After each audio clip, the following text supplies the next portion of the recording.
الحمد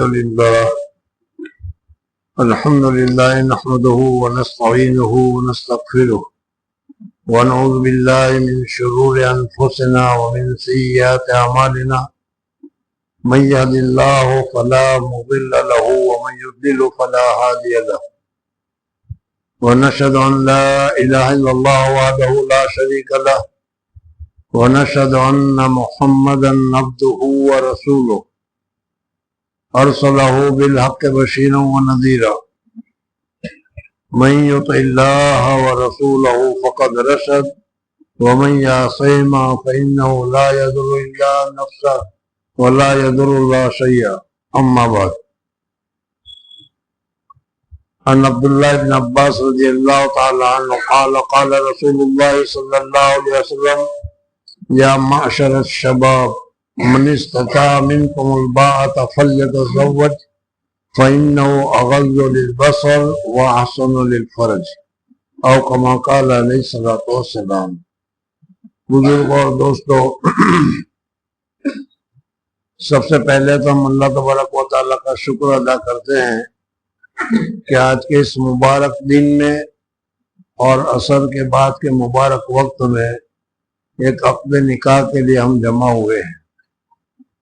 اللہ جل جلالہ و من والہ اس عقد نکاح کو قبول فرمائے، میاں بیوی کے درمیان میں آپس میں اتحاد، اتفاق، مودت اور محبت پیدا فرمائے، اور دونوں خاندانوں کے درمیان میں بھی اللہ تبارک و تعالی مودت اور اتحاد پیدا فرما کر اس نکاح کو قائم اور دائم رکھے یہاں تک کہ وہ جنت تک پہنچ جائے. وہ حضور اقدس صلی اللہ علیہ وسلم نے نکاح میں جو فضیلتیں بتائی ہے، اللہ جل جلالہ و من والہ ان ساری فضیلتوں کو نصیب فرمائے.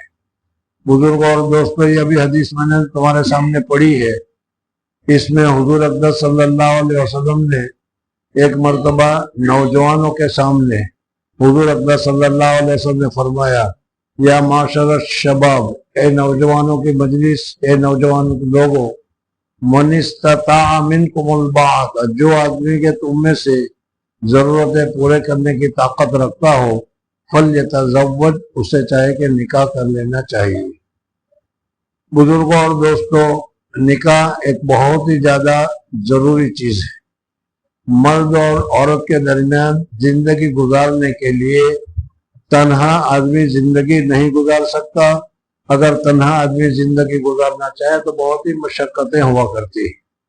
اللہ جل جلالہ و من والہ نے نظام ہی ایسا رکھا ہے کہ جب تک میاں بیوی یا سائیکل کے دو پہیوں کی طرح نہ ہو وہاں تک یہ زندگی گزرتی نہیں. حضرت آدم علیہ السلام کو اللہ تبارک و تعالیٰ نے پیدا کیا اور پیدا کرنے کے بعد جنت میں رکھا. جنت میں ساری نعمتیں ہیں، کسی قسم کی کوئی پریشانی نہیں، لیکن اس کے باوجود حضرت آدم علیہ السلام کو کچھ ضرورت محسوس ہوئی، اور اس محسوس ضرورت کو اللہ تبارک و تعالیٰ نے جان کر حضرت آدم علیہ السلام کی بائیں پسلی سے حضرت حوا علیہ السلام کو پیدا کیا. اور پیدا کرنے کے بعد جب حضرت آدم علیہ السلام لیٹے ہوئے تھے، اٹھے تو دیکھا کہ حضرت حوا علیہ السلام وہاں بیٹھی ہوئی ہے. حضرت آدم علیہ السلام کو بہت ہی زیادہ مسرت ہوئی کہ ایسی اہم ضرورت جو وہ محسوس کر رہے تھے اللہ تبارک و تعالیٰ نے پوری کی. پھر اللہ جل جلالہ و من والہ نے حضرت آدم علیہ السلام اور حضرت حوا علیہ السلام کا نکاح کیا. تو یہ نکاح کی شروعات جنت سے ہوئی. آدم علیہ السلام اور حضرت حوا کا نکاح اللہ تبارک و تعالیٰ نے خود فرمایا، اور اس طریقے کو اللہ تبارک و تعالیٰ نے رہتی دنیا تک باقی رکھا. اسی وجہ سے آپ دیکھ رہے ہیں کہ دنیا میں ہر قوم، ہر مذہب، ہر قسم کے لوگ نکاح کی رسموں کو ادا کرتے ہیں اور نکاح کرتے ہیں. ہمارا اور دوسری قوموں میں ایک فرق ہے کہ مسلمان جو کام بھی کرتا ہے وہ دین کے اعتبار سے کرتا ہے، عبادت کے اعتبار سے کرتا ہے، ثواب کے اعتبار سے کرتا ہے. اور دوسرے حضرات جو ہے اپنی ضروریات کے اعتبار سے، اپنی مجبوری کے اعتبار سے اس ضرورت کو وہ پورا کرتے ہیں۔ اسی وجہ سے مسلمانوں کا نکاح عام متن مسجدوں میں ہوتا ہے کہ مسجد عبادت کی جگہ ہے، اور یہ نکاح یہ بھی ایک عبادت کی مجلس ہے، اور اس عبادت کی مجلس میں ہم بیٹھے ہوئے ہیں، اور اللہ تبارک و تعالی اس وقت جو نکاح ہو اللہ تبارک و تعالی اس کو قبول فرمائے۔ حضور اقدس صلی اللہ علیہ وسلم کا ارشاد کا جو مقصد تھا، اس نکاح سے بہت سارے فوائد ہیں۔ ان میں دو فائدے خاص طور پر حضور اقدس صلی اللہ علیہ وسلم نے ذکر کیے ہیں کہ آدمی کے اندر اللہ تبارک و تعالی نے جس طریقے سے بھوک اور دوسری طاقتیں رکھی ہے، اسی طریقے سے اللہ تبارک و تعالی نے ایک خواہش بھی رکھی ہے، اور اس خواہش کے ذریعے سے بہت سارے فوائد ہیں۔ ایک فائدہ تو یہ بھی ہے کہ قیامت تک کے لیے دنیا کا جو آباد رکھنا ہے، باقی رکھنا ہے، اس کو اسی طریقے سے پورا کیا جائے۔ حضور اقدس صلی اللہ علیہ وسلم نے فرمایا، من استطاع منکم الباء، جو آدمی عورت کی ضرورت کو پورا کرنے کی طاقت رکھتا ہو اسے چاہیے کہ فلیتزوج، اسے چاہیے کہ نکاح کر لے۔ فإنہ اغض للبصر، پہلا فائدہ تو یہ ہے کہ تمہاری نظر جو ہے ادھر ادھر گھومتی ہے، وہ نظر کیا ہو جائے گی، تمہارے کنٹرول میں آ جائے گی، اور نیچی نظر ہو جائے گی، جو عفت اور پاک دامنی کی علامت۔ اور دوسرا جو ہے وہ شرمگاہ کی حفاظت کے لیے بھی ہے کہ آدمی کیا ہے عفت کی اور پاک دامن کی زندگی گزار سکتا ہے۔ تو بزرگوں اور دوستوں، اور بھی حضور اقدس صلی اللہ علیہ وسلم نے نکاح کے بہت سارے فوائد ذکر کیے ہیں۔ اس وقت مختصر سا وہ وقت ہے، اس وجہ سے اسی پر اکتفا کرتے ہیں اور دعا کرتے ہیں کہ اللہ تبارک و تعالی اس نکاح کو قبول فرمائے، اور نکاح کے جو فضائل حضور اکرم صلی اللہ علیہ وسلم نے بیان فرمائے ہیں وہ ساری فضیلتیں ان کو عطا فرمائے، نیک اولاد اور اولاد صالح کا سبب اور ذریعہ بنائے، اور یہ کیا ہے میاں بیوی آپس میں ایک دوسرے کے معاون ہے، ایک دوسرے کے مددگار ہے، دینی اعتبار سے ایک دوسرے کے سہارا لینے والے ہیں۔ اللہ تبارک و تعالیٰ اس کو پائے تکمیل تک پہنچا کر کامیابی نصیب فرمائے۔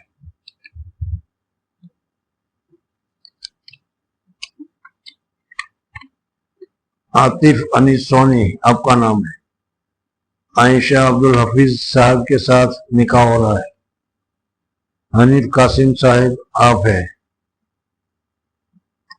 عائشہ عبدالحفیظ صاحب کے آپ وکیل ہیں، 11,000 روپے مہر طے کی ہے، غلام مصطفیٰ قاسم صاحب اور جنید ابو بکر سونی صاحب آپ دونوں گواہ ہیں، نکاح پڑھا دیا جائے۔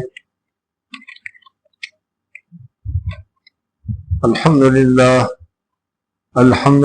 نحمده ونستعینه ونستغفره ونعوذ باللہ من شرور انفسنا ومن سیئات اعمالنا، من يهد الله فلا مضل له ومن يضلل فلا هادي له، ونشهد ان لا اله الا الله وحده لا شريك له، ونشهد ان محمدا عبده ورسوله ارسله بالحق بشيرا ونذيرا، من يطع الله ورسوله فقد رشد، ومن يعصهما فإنه لا يضر إلا نفسه ولا يضر الله شيئا، أما بعد فقد قال الله تعالى في القرآن المجيد والفرقان الحميد، أعوذ بالله من الشيطان الرجيم، بسم الله الرحمن الرحيم، يا أيها الناس اتقوا ربكم الذي خلقكم من نفس واحدة وخلق منها زوجها وبث منهما رجالا كثيرا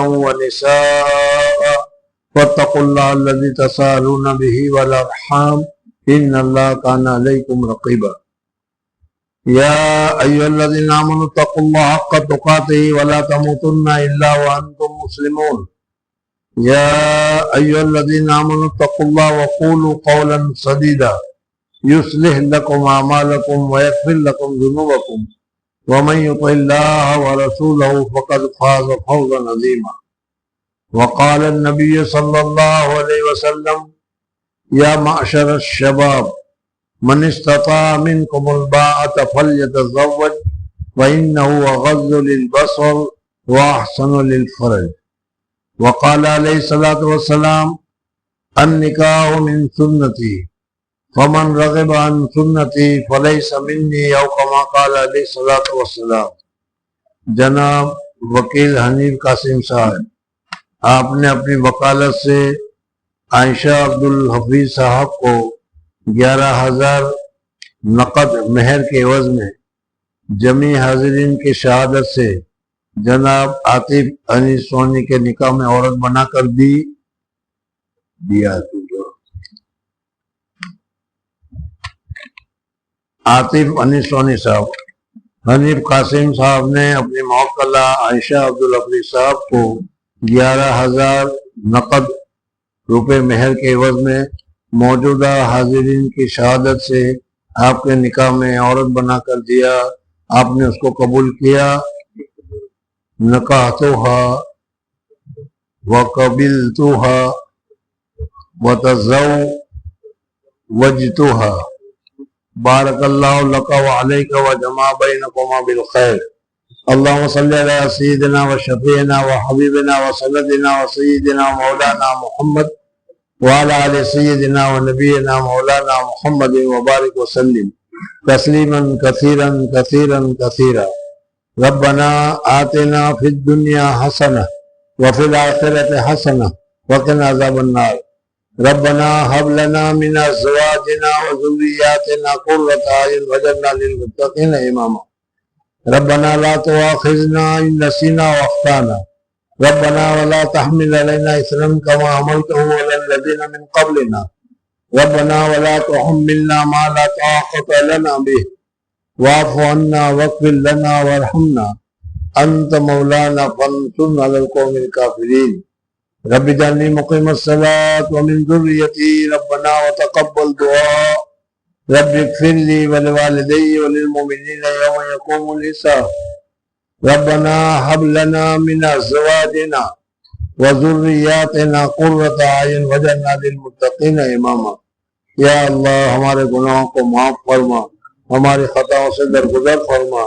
یا اللہ اس وقت اس مبارک وقت میں اس مبارک جگہ میں جو عقد نکاح ہوا ہے محض اپنے فضل و کرم سے اسے تو قبول فرما۔ یا اللہ قیامت تک کے لیے اس کو ثابت و دائم رکھ۔ یا اللہ محض اپنے فضل و کرم سے میاں بیوی کے درمیان میں آپس میں اتحاد، اتفاق، مودت اور محبت پیدا فرما۔ دونوں خاندانوں کے درمیان میں بھی اتفاق، اتحاد، مودت اور محبت پیدا فرما کر ہر قسم کے شرور اور فتن، آفات اور بلیات، الجھن، مصیبت، پریشانی، حوادث سے حفاظت نصیب فرما۔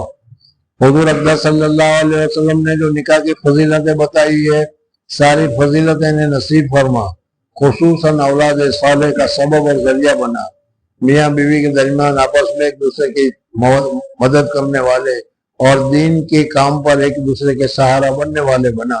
یا اللہ محض اپنے فضل و کرم سے جو لوگ یہاں موجود ہیں سب کو قبول فرما، سب کی پریشانیوں کو دور فرما، سب کی مصیبتوں کو ختم فرما، سب کی پریشانیوں کو دور فرما۔ یا اللہ محض اپنے فضل و کرم سے، محض اپنے لطف و کرم سے سب کو عفو و درگزر سے مالا مال فرما۔ یا اللہ ہماری دعاؤں کو محض اپنے فضل و کرم سے قبول فرما۔ وصلی اللہ تعالی علی خیر خلقہ محمد وآلہ وصحبہ وبارک وسلم۔ سبحان ربک رب العزت عما یصفون وسلام علی المرسلین والحمد للہ رب العالمین برحمتک یا ارحم الراحمین۔ بارک اللہ لک وعلیک وجمع بینکما بالخیر۔ اللہ مبارک کرے۔